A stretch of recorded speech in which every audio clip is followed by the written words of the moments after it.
I want to invite you this evening to open in your New Testament to Philippians chapter 1. Philippians chapter 1. You know, when the Apostle Paul wrote this letter to the church in Philippi, he was actually imprisoned in Rome. He didn't know at that point if he was going to live or if he was going to die. And so in just a few short words, he articulated what is one of the most profound and one of the most significant philosophies about life and death that has ever been recorded. He said there in Philippians 1 and verse 21 that, "For to me, to live is Christ, and to die is gain." And those words really just, in summary form, give us everything we need to know about living and dying as Christians. Nowhere in the book of Philippians do we find Paul engaging in a, poor, pitiful me kind of thinking. As far as he was concerned, he was in a no-lose situation. And so if he went on living, that would mean that he would go on living for Christ. And if he died, that meant that he would go to be with Christ, and that was, as he says, that's far better. And so as far as Paul was concerned, he was dealing with the win-win situation. And the reason Paul had that kind of confidence is because Christ was a matter of life and death to him. And so the question I want us to ask this evening is this: is that how it is with me and you?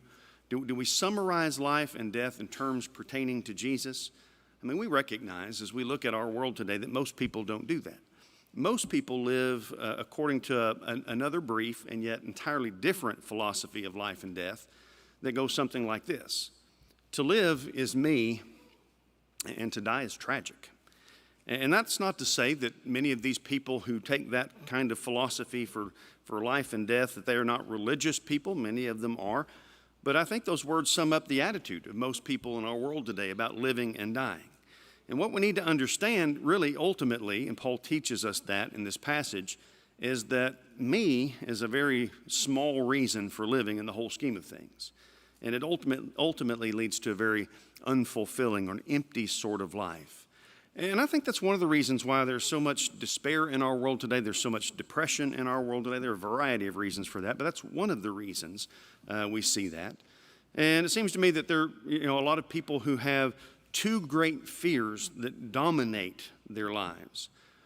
First of all, they are afraid that they might die today, and they know they're not ready for that. And second, they are afraid that they might live tomorrow, and they're not really ready for that either. And so living frightens them, death frightens them, and that's really just how life goes for them. But what our text for this evening tells us is that we can be the kind of people who not only look forward to life and what we can accomplish during our time in this world, but also people who can look forward to what takes place after our life in this world is over. We don't have to fear death. We can be the kind of people that if someone were to ask us whether we would rather live or die, we might find it difficult to choose between the two, not because we have fears related to both of them, but rather because both of them hold things for us that are actually desirable. And so we need to ask the question, have we come to the point where we can say what Paul said? Let's take a moment to read what Paul says here in Philippians 1. We're going to start in verse 12, where he says, "I want you to know, brothers, that what has happened to me has really served to advance the gospel, so that it has become known throughout the whole imperial guard and to all the rest that my imprisonment is for Christ. And most of the brothers, having become confident in the Lord by my imprisonment, are much more bold to speak the word without fear. Some indeed preach Christ from envy and rivalry, but others from goodwill. The latter do it out of love, knowing that I am put here for the defense of the gospel. And the former proclaim Christ out of selfish ambition, not sincerely, but thinking to afflict me in my imprisonment. What then? Only that in every way, whether in pretense or in truth, Christ is proclaimed, and in that I rejoice.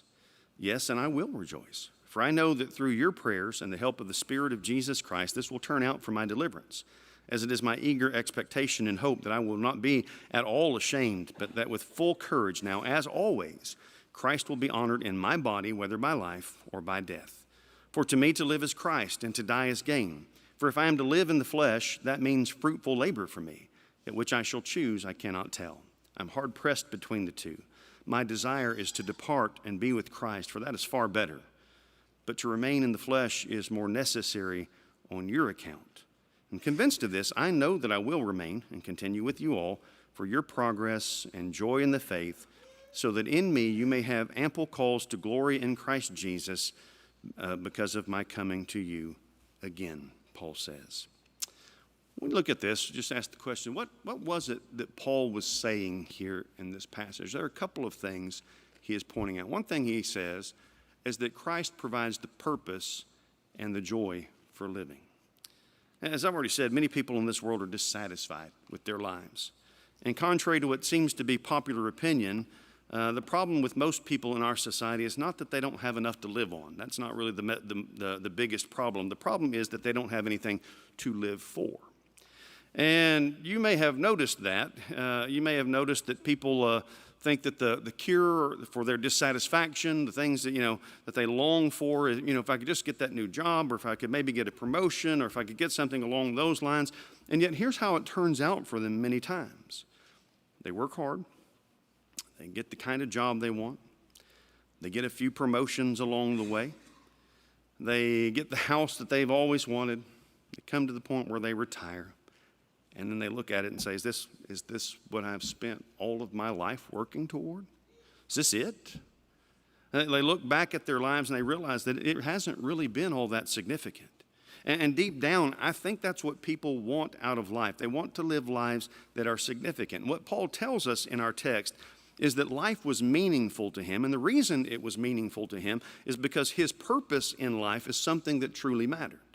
His life revolved around helping other people in their relationship with the Lord. And there may have been times when he had to do things like work as a tent maker in order to provide not only for his own needs, but also the needs of those who were with him. And that was all fine and good. But Paul didn't let that become the focal point in his life. His reason for living was that he might engage in fruitful labor, as he says, the kind of fruitful labor that involved helping other people spiritually, that helped them with regard to eternity primarily. And that's where Paul found things like fulfillment and joy.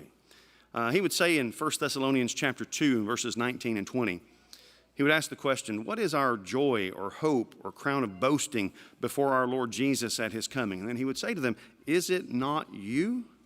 For you are our glory and joy. That's where I derived all of that, he said. And so when Paul considered the possibility that he might go on living, he immediately began to think in terms of what that meant for his work in preaching the gospel. Did you notice that? He never thought about retirement. For him to go on living meant that he would engage in more work in the Lord's vineyard. In particular, he would help other people to come to know the Lord and also to grow in their faith. And so let me ask you the question again. Do you think we sometimes have a hard time with getting the right kind of focus? It's easy to get distracted. And there can be no doubt about that. When we think about life, how often do we think in terms of, we need to get things settled the way that we want them and prepare for the future and that kind of stuff. And it's so easy to get distracted by that sort of thing. And yes, religion plays a part in that. It's one part among many. And there's a sense in which I suppose that's right. But the problem is that we often place the Lord's work somewhere other than at the top of the list. And so if, the way many people approach is, if I can get everything arranged the way that I want it and get everything I want out of life, then I can begin to think about the Lord and his will and, doing something in that regard. And what we need to understand is that we rob ourselves when that's the approach we take to life. And it shouldn't surprise us when our lives don't really hold the kind of interest or produce the kind of joy that Paul's life did. There is no substitute for the fulfillment and the joy that a life that is completely dedicated to Jesus, that life can bring. And so Christ provides both the purpose and the joy for living, Paul says. But he also points out in this text that Christ provides both the hope and the courage for dying as well. Death is what most people fear. And therefore, it's a subject that most people don't really want to talk about. But I want to point out this evening that it's the one thing that, we all have in common. As we have, talked about on other occasions, the writer of Hebrews would say in Hebrews 9 and verse 27 that it is appointed for man to die once, and after this comes judgment. That's a reality. That's something we all have to come to terms with. It's been said that William Randolph Hearst, who was the great American publisher, insisted that the word death never be used in his presence, just not allowed. One of the kings of old, I can't remember which one it is now, had the curtains drawn on his carriage anytime it passed by a cemetery because he didn't want to be reminded about the fact that that's what the future held. People don't like to think about or to talk about death. And it seems to me we might be helped by going back to the way they did things centuries ago. The Puritans, for one of the striking things about their church buildings is that they often had, the cemetery right outside. And do you know why they did that? They didn't like walking to funerals. That's just put it right there. But that's not the only reason, I don't think. I think they did it because it was a reminder. It reminded everyone who, when they came to worship, that this is where it ends, at least as far as this world is concerned. Yes, there's a future beyond for those who are faithful to the Lord. But as far as this life and what it has to offer, it all ends right there. And they didn't use things like stained glass or that sort of thing. They used clear glass. And so you could, in the middle of your worship service, just glance out the window and you saw that was the end of things, that's where it would be one day. And when we come together on occasions like this, what is taking place on the first day of the week? When we come together and we listen to preaching, you have one dying person talking to other dying people about the only person who can give life. That's what we are aiming for. And that's why we're here now. And if there was ever a group of people who should be able to face death and to do that with confidence and to do that with hope, it is the people of God. And so as for Paul, there was no doubt in his mind which of the two alternatives would have been better for him. If he had been given the choice, he would have actually chosen death. Not many people who have lived in this world could say the same thing, and that's interesting to me. And I don't think that Paul was morbid or anything like that. I think he understood which option was better for him.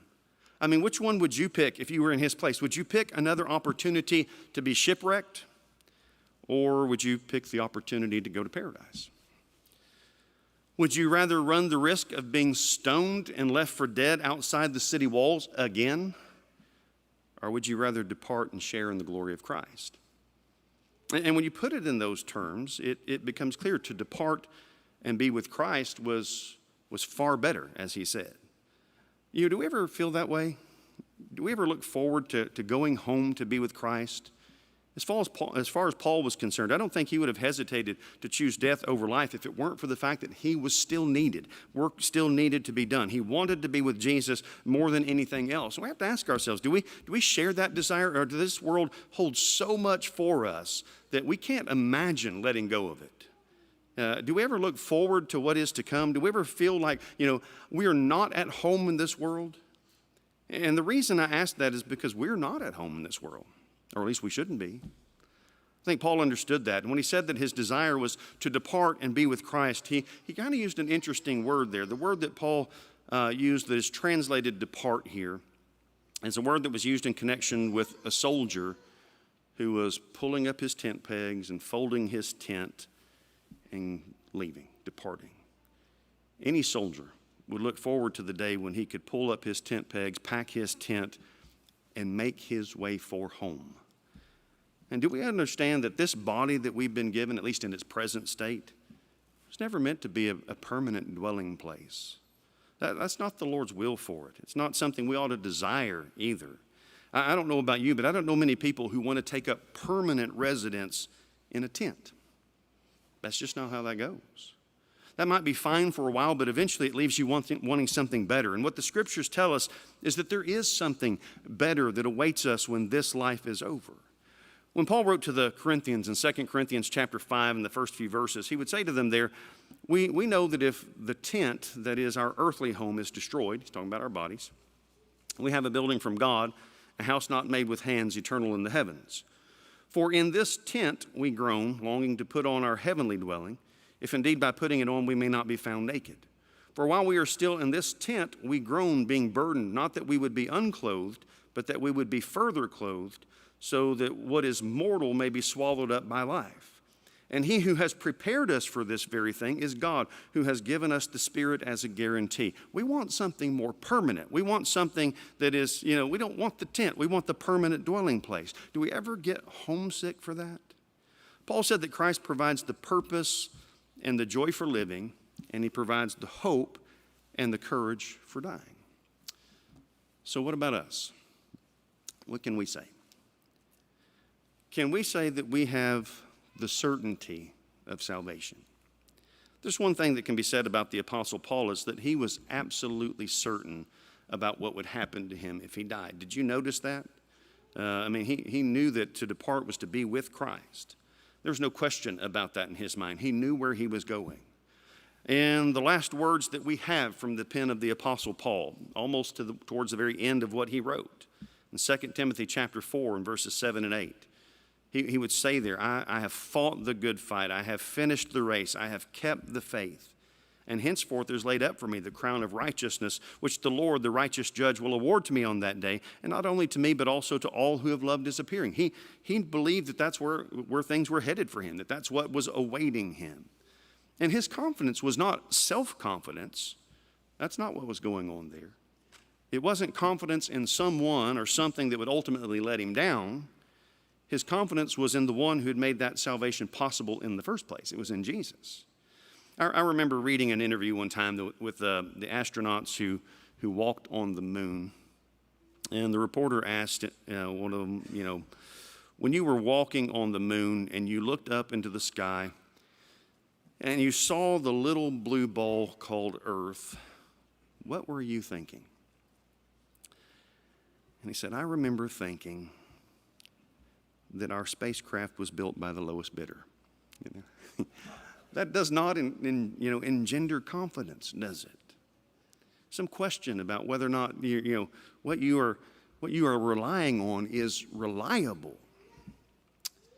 And what I want us to see this evening is that we can have confidence in our salvation because the one who makes it possible, he's reliable.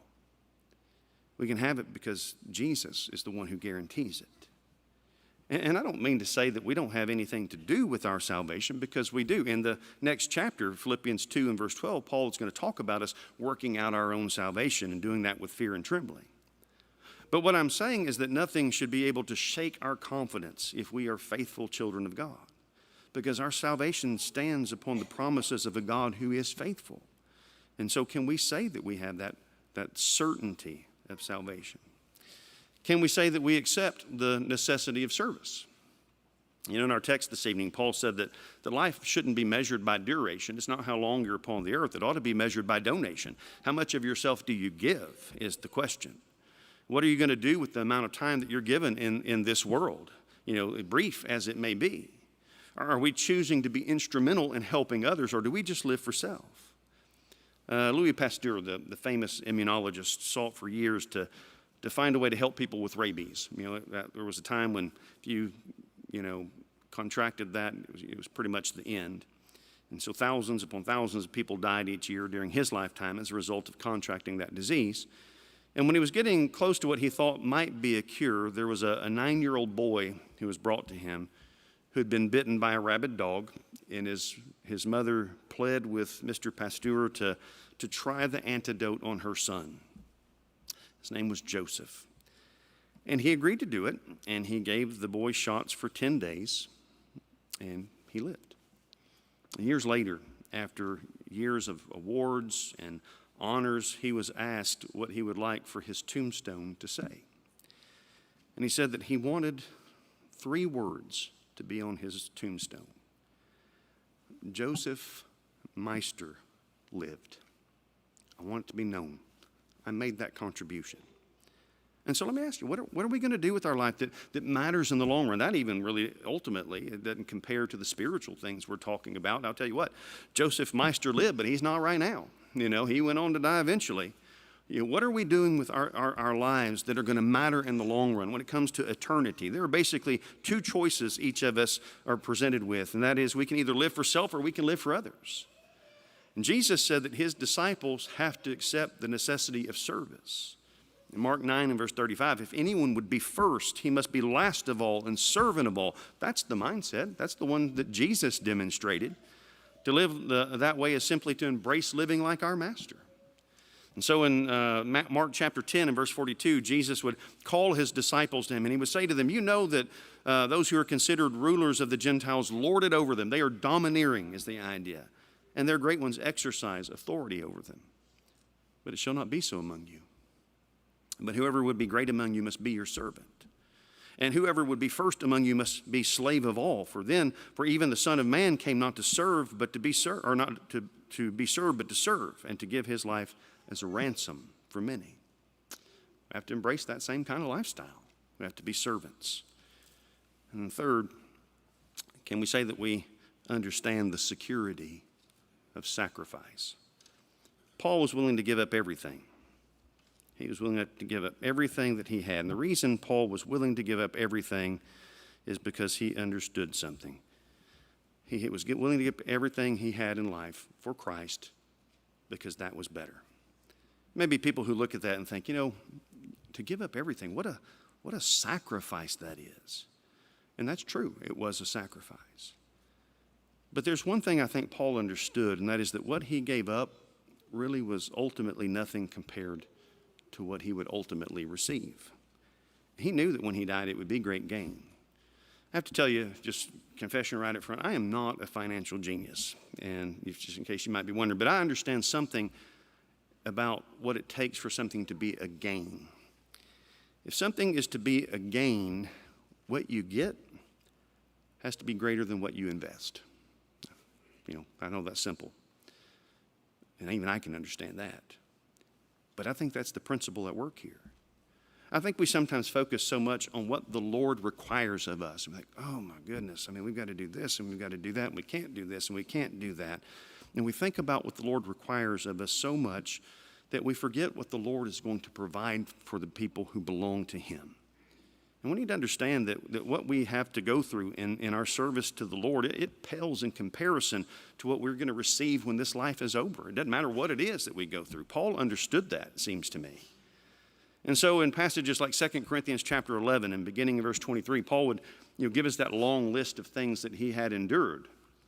And it's not exhaustive because I think he went through some things after he wrote 2 Corinthians. And so he was talking about or comparing himself with some other folks, and he says, are they servants of Christ? I'm a better one. I'm talking like a madman, he says. With far greater labors, far more imprisonments, with countless beatings, and often near death. 5 times I received at the hands of the Jews the 40 lashes less one. 3 times I was beaten with rods. Once I was stoned. 3 times I was shipwrecked. A night and a day I was adrift at sea on frequent journeys, and danger from rivers, danger from robbers, danger from my own people, danger from Gentiles, danger in the city, dangers in the wilderness, dangers at sea, danger from false brothers, and toil and hardship through many a sleepless night, and hunger and thirst, often without food, in cold and exposure. And apart from other things, there is the daily pressure on me of my anxiety for all the churches. That was Paul's life.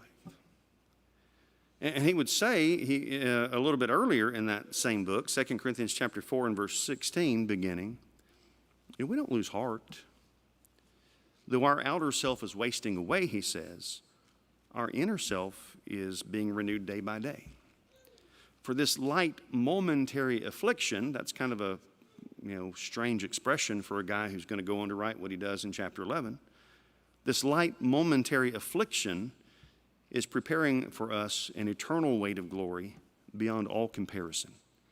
As we look not to the things that are seen, but to the things that are unseen. For the things that are seen are transient. They're temporary.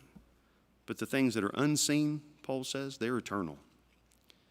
In Romans chapter 8 and verse 18, he would put it this way, I consider that the sufferings of this present time are not worth comparing with the glory that is to be revealed to us. There's no comparison, Paul says.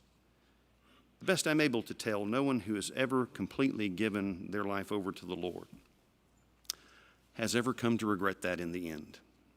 Not once, not ever. Following Jesus and working in his kingdom, it gives us a purpose in life. And what we find is that those who have that purpose in life, they have unwavering confidence in death. You can't say that about anything else. How many people have come to the end of their lives who pursued this and who pursued that and everything, under the sun except did not pursue the Lord? How many people have come to the end of their lives and basically, ended with despair because They recognized that they had wasted so much. You know, I can't think of anything that is more important than what we've been talking about this evening, because what we've talked about is truly a matter of life and death. That if our lives can't be described in terms that pertain to Christ this evening, there's probably a good chance that they haven't been quite as fulfilling as we'd like for them to be. We probably could fill them up with all kinds of activities that would, keep us away from that conclusion, for a while. But the Lord created us, and because of that, He knows what direction our lives are supposed to take, and He knows what it is that will bring about true joy, not just, wow, that was fun. And so the question for us is, will we trust Him? Will we trust what He says? Will we give our lives to Him so that He can give us that purpose in life and that confidence in death? If there's someone here this evening who has never obeyed the gospel, why not do that? That's one of the things that's essential for that. But whatever your need might be, there's some way that we can help you. I ask you to come as we stand and as we sing.